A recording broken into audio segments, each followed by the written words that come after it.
Jed Crowley. I sent him off to look in on Will Donovan's kids. Well, that's not where he went. He went to the Decker Ranch. Come on, Donham. Now, where are you going? Well, Jay Silverheels, the man the world knew as Tonto, the loyal sidekick to the Lone Ranger, was more than just a familiar face on television screens in the 1950s. He was the first Native American actor to find real success in mainstream Hollywood, a pioneer who broke barriers that had kept Indigenous actors in the shadows for decades. Born as Harold J. Smith on the Six Nations of the Grand River Reserve near Hagersville, Ontario, Jay's early life was shaped by the strength and traditions of his Mohawk heritage. He was the grandson of Chief A.G. Smith and Mary Wedge, and one of 11 children born to Captain Alexander George Edwin Smith and Mabel Phoebe Dockstader. His family history carried stories of courage, discipline, and pride. Jay's father, a decorated soldier, had fought in some of the bloodiest battles of World War I and returned home at the age of 4-year-old Jay's birth as a hero who had stared death in the face and survived. Later, his father trained Polish-American recruits for the Blue Army in France, instilling in Jay a sense of discipline, resilience, and determination that would guide him through life. Growing up in a large, close-knit family, Jay developed a strong sense of responsibility and community, traits that would influence both his professional and personal life. His mother, coming from a mix of Mohawk and Seneca heritage, reinforced in him the importance of cultural pride and perseverance, values that Jay carried with him through his later challenges in Hollywood and beyond. Before the bright lights of Hollywood ever called, Jay Silverheels made his mark on the sports field. He was a natural athlete, drawn to competition and teamwork, and found his first stage in the game of lacrosse. In 1931, when the owners of NHL teams in Toronto and Montreal introduced indoor or box lacrosse to keep arenas active during the summer months, Jay eagerly joined the sport. Playing under his birth name, Harry Smith, he became one of the first players to represent the Toronto Tecumsehs. Jay's athleticism and dedication set him apart, and alongside his brothers and cousin, Russell, nicknamed Beef, Sid, nicknamed Porky, and George, known as Chubby, he traveled across North America, competing in the North American Amateur Lacrosse Association. Their journey took them to cities including Buffalo, Rochester, Atlantic City, and Akron, giving Jay a sense of adventure, discipline, and confidence. Even as he gained fame as an athlete, his drive for challenge never faded. In 1938, he stepped into the boxing ring at Madison Square Garden, competing in the Golden Gloves tournament and finishing second in the middleweight class. This achievement demonstrated not only his physical strength, but also his determination and resilience. These early years in sports shaped Jay into a man who would face Hollywood's challenges with courage, endurance, and unyielding spirit. His competitive nature, commitment to excellence, and leadership on the field foreshadowed the trailblazing path he would later carve out in film and television. The transition from athlete to actor began unexpectedly in Los Angeles in 1937. While playing box lacrosse in California, Jay's skills and presence caught the attention of actor Joe E. Brown, who suggested he try a screen test. That single suggestion set Jay on a path toward Hollywood, where he began as an extra and stuntman under names like Harold Smith and Harry Smith. The work was difficult, often with long hours and modest pay, but it was a learning experience that exposed him to the inner workings of the film industry. Gradually, he adopted the nickname Jay Silvers, which he had earned during his lacrosse days, and the name would eventually become legendary. By the 1940s, he began landing more substantial roles, appearing in films such as I Am an American, 1944, Captain from Castile, 1947, and Key Largo, 1948, working alongside Hollywood stars like Tyrone Power and Humphrey Bogart. These roles gave him visibility, but he remained subject to the limitations imposed on Native American actors of the era. Hollywood still largely confined Indigenous performers to stereotypical roles, requiring them to fit a narrow mold of what producers imagined Native Americans to be. Despite these limitations, Jay's talent, commanding presence, and dedication allowed him to gain recognition in an industry that had historically ignored actors of Native descent. Jay Silverheels' defining moment came in 1949 when he was cast as Tonto, the faithful companion of the Lone Ranger, in the first Western series made for television. The role brought him widespread fame and made him a household name, cementing his place in American pop culture. From 1949 to 1957, Jay portrayed Tonto on television, reprising the role in two film adaptations, The Lone Ranger, 1956, and The Lone Ranger and the Lost City of Gold, 1958. While the role offered visibility, it also came with challenges. Jay faced typecasting, with Hollywood repeatedly offering him roles as warriors, chiefs, or sidekicks. He was paid less than his white co-star, Clayton Moore, despite appearing in nearly every episode, and he experienced instances of racial bias and disrespect on set. The very name Tonto, which translates to fool in Spanish, became a source of frustration for him, as it symbolized the narrow perception of Native Americans in film. In interviews, he candidly referred to Tonto as stupid, reflecting his awareness of the role's limitations and the industry's prejudices. These struggles behind the scenes painted a stark contrast to the heroism portrayed on screen. Determined to make a difference, Jay turned his personal frustrations into action.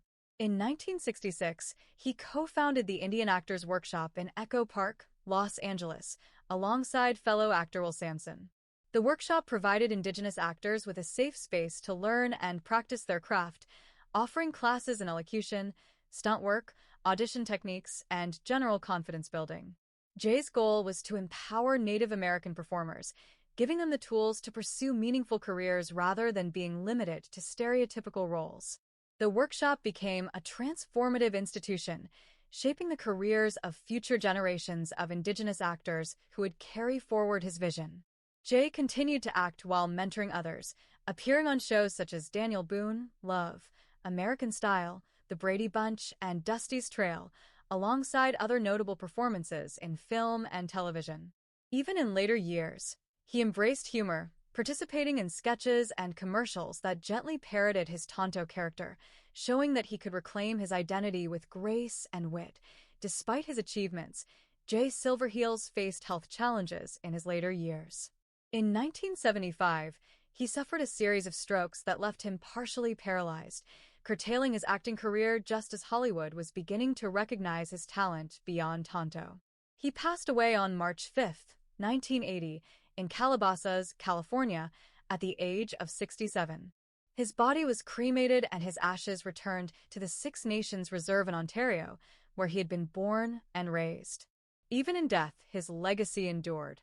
He had received numerous honors, including a star on the Hollywood Walk of Fame in 1979 and posthumous inductions into the Canadian Lacrosse Hall of Fame and the Hall of Great Western Performers.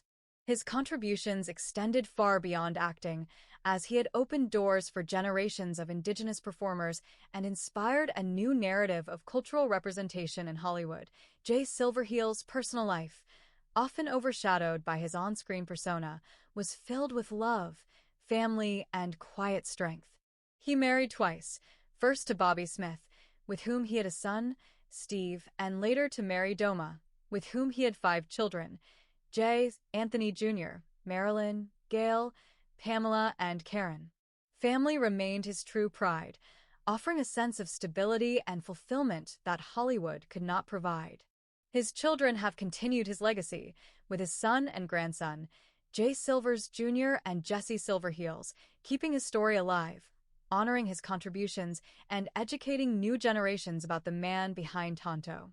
Through their efforts, Jay Silverheels' influence extends beyond nostalgia, serving as a symbol of resilience, courage, and representation. Jay Silverheels' life demonstrates the complexities of fame, cultural identity, and resilience in the face of systemic prejudice. He was not just Tonto. He was a pioneer, athlete, poet, mentor, and advocate. He transformed the entertainment industry for Indigenous actors, leaving behind a legacy that continues to inspire. His story reminds us that behind every iconic role lies a human being whose struggles and triumphs deserve recognition. Even decades after his death, Jay Silverheels remains a symbol of hope and a testament to the power of perseverance, identity, and dedication to one's heritage. His journey shows that true legacy is not measured by fame alone, but by the doors opened, lives changed, and barriers broken. Jay Silverheels, born Harold J. Smith on May 26, 1912, in the Six Nations Reserve near Hagersville, Ontario, came from a proud Mohawk heritage. He was one of 11 children in a family that valued courage, discipline, and cultural pride. His father, Captain Alexander George Edwin Smith, had served in World War I and later trained soldiers in France, instilling resilience and strength in his children. Jay's mother, Mabel Phoebe Dockstader, emphasized the importance of cultural heritage and perseverance. Growing up, Jay learned the value of hard work, responsibility, and family unity, which shaped his character. From a young age, he was deeply connected to his community and heritage, which later influenced his dedication to representing Native Americans in Hollywood with dignity.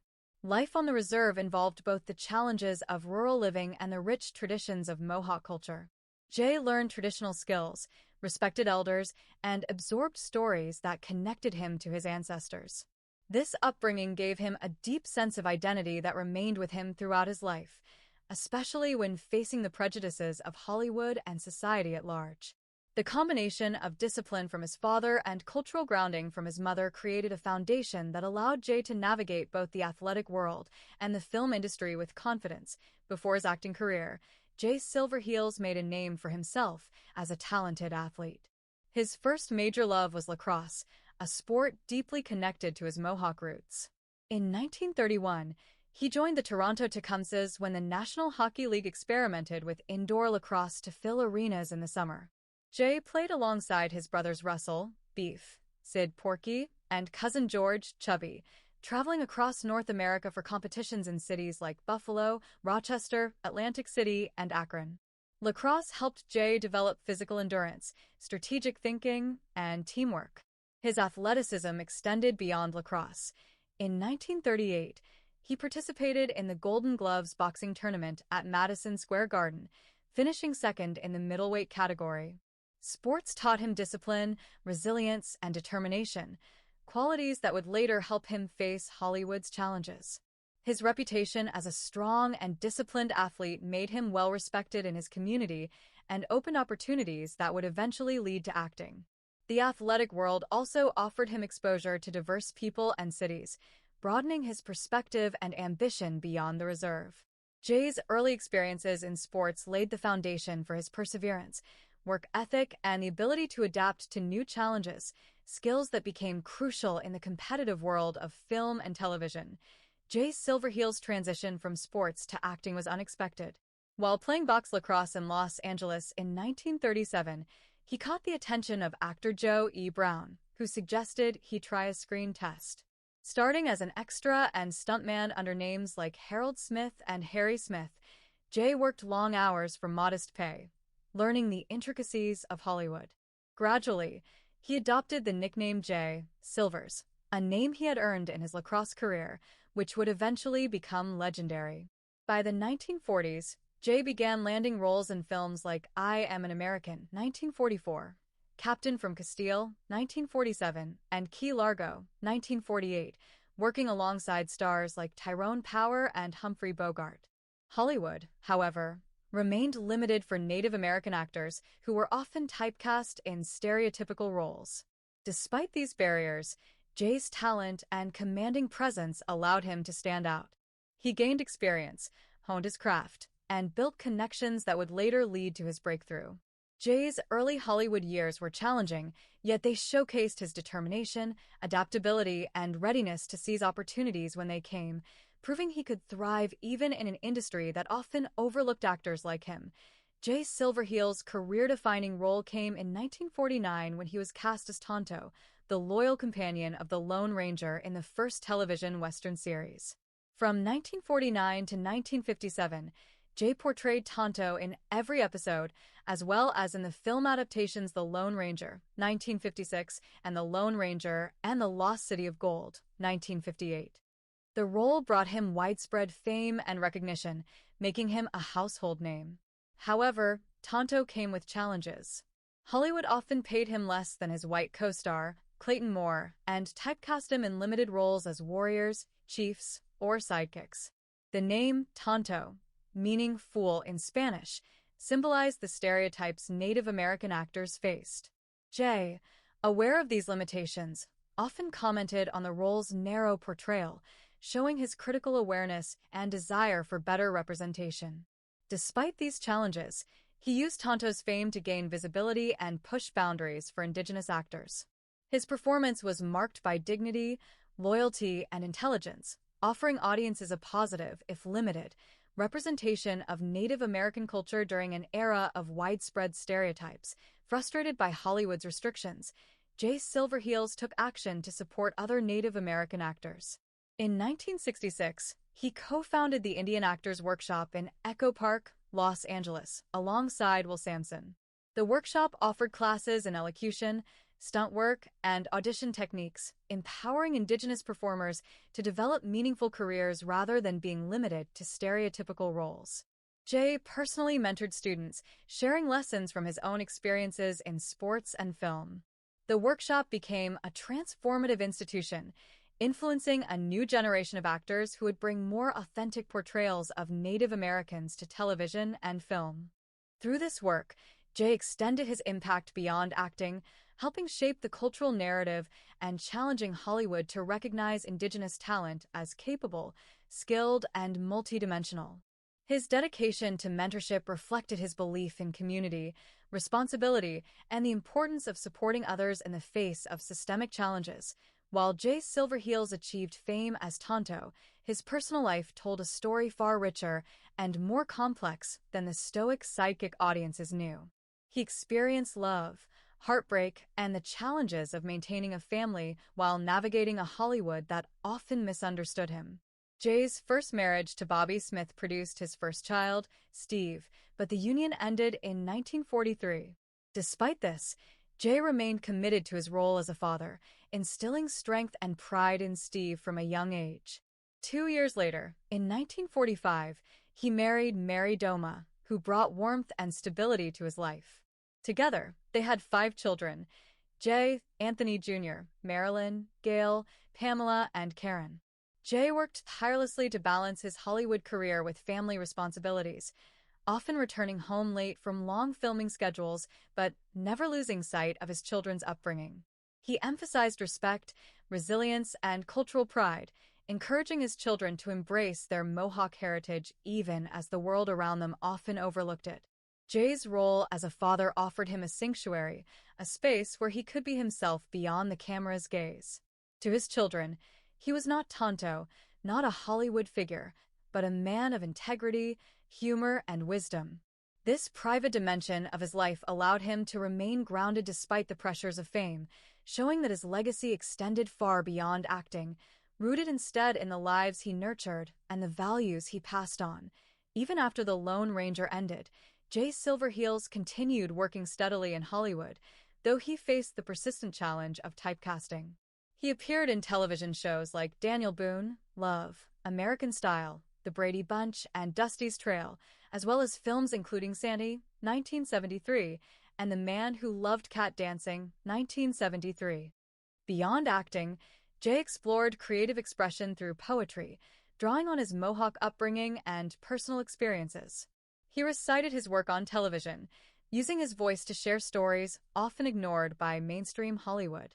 Additionally, he appeared in commercials and comedy sketches, sometimes poking fun at Tonto, showing his ability to embrace humor while critiquing the limitations of his most famous role. His creative endeavors reflected a man determined to define his identity on his own terms. Despite industry obstacles, Jay remained committed to authentic representation, blending artistry, culture, and advocacy in his career. His efforts demonstrated that fame alone was not his goal. Instead, he sought to open doors for future Native American actors while remaining true to his heritage and values. Through acting, poetry, mentorship, and public appearances, Jay created a multifaceted legacy that reflected both talent and cultural pride. The 1970s brought serious health challenges for Jay Silverheels. In 1975, he suffered a series of strokes that left him partially paralyzed, severely impacting his mobility and ability to work. This was a devastating blow for a man who had spent his life excelling in athletics, stunts, and physically demanding roles. Despite his declining health, Jay continued to advocate for Indigenous actors and attend events, demonstrating courage and resilience in the face of adversity. His friends and family remember him as a man who faced his illness quietly, maintaining dignity and humor even as his body failed him. Tragically, Jay passed away on March 5, 1980, at the age of 67 in Calabasas, California. His ashes were returned to the Six Nations Reserve in Ontario, where his life began, and a cenotaph in his honor was later placed at Forest Lawn Memorial Park in Glendale, California. These tributes reflected the profound impact of a man who had carried the weight of representation for Native Americans long before Hollywood understood the importance of diversity and authenticity. Even in his final years, Jay's commitment to community and legacy remained unwavering, highlighting his lifelong dedication to both family and culture. Jay Silverheels' influence extends far beyond his portrayal of Tonto. He was a trailblazer, opening doors for generations of Indigenous actors who followed in his footsteps. Figures like Tina Keeper, Michael Horse, Peter Kelly Gaudreau, and Tom Jackson credit him with paving the way for authentic representation on television and in film. Through the Indian Actors Workshop, Jay provided training, mentorship, and a supportive space for aspiring actors to develop their skills, ensuring that Native Americans could be seen as multidimensional characters rather than caricatures. His advocacy reshaped Hollywood's perception of Indigenous talent, fostering greater respect and opportunities. The workshop continues to operate today, a living testament to Jay's vision and commitment. By combining personal excellence, cultural pride, and mentorship, Jay created a legacy that was about more than fame. It was about empowerment, representation, and changing narratives that had long marginalized Native voices. His efforts remind us that cultural impact is not measured solely by on-screen appearances, but also by the opportunities and inspiration provided to others. Decades after his passing, Jay Silverheels' family continues to preserve and honor his legacy. His grandson, Jesse Silverheels, wears the traditional buckskin outfit of Tonto at public events, teaching children about his grandfather's life, courage, and contributions to representation. Jay's son, Jay Anthony Jr., also pursued acting and emphasizes themes of forgiveness, respect, and cultural pride in his storytelling. Together, they ensure that Jay's story is not confined to nostalgic television reruns, but remains a vibrant example of leadership, perseverance, and empowerment. Through public appearances, mentorship, and sharing personal anecdotes, the Silverheels family keeps the spirit of Jay alive, inspiring new generations to value heritage, face challenges with courage, and demand respect in the face of systemic obstacles. The family's dedication transforms Jay's legacy from a historical memory into a living narrative, demonstrating that his influence continues in both culture and personal inspiration. Jay Silverheels' life offers lessons in resilience, perseverance, and self-respect. Despite being typecast, underpaid, and often disrespected in Hollywood, he maintained his dignity and used his fame to empower others. He demonstrated that influence extends beyond individual achievement. True impact lies in creating opportunities for others, challenging injustice, and preserving cultural identity. Jay's story reminds audiences that representation matters, that one person can change narratives, and that commitment to community can leave a legacy far larger than personal accolades. By mentoring future actors and embracing his culture, Jay transformed adversity into action, proving that courage is not just about personal success, but about lifting others and advocating for fairness and respect.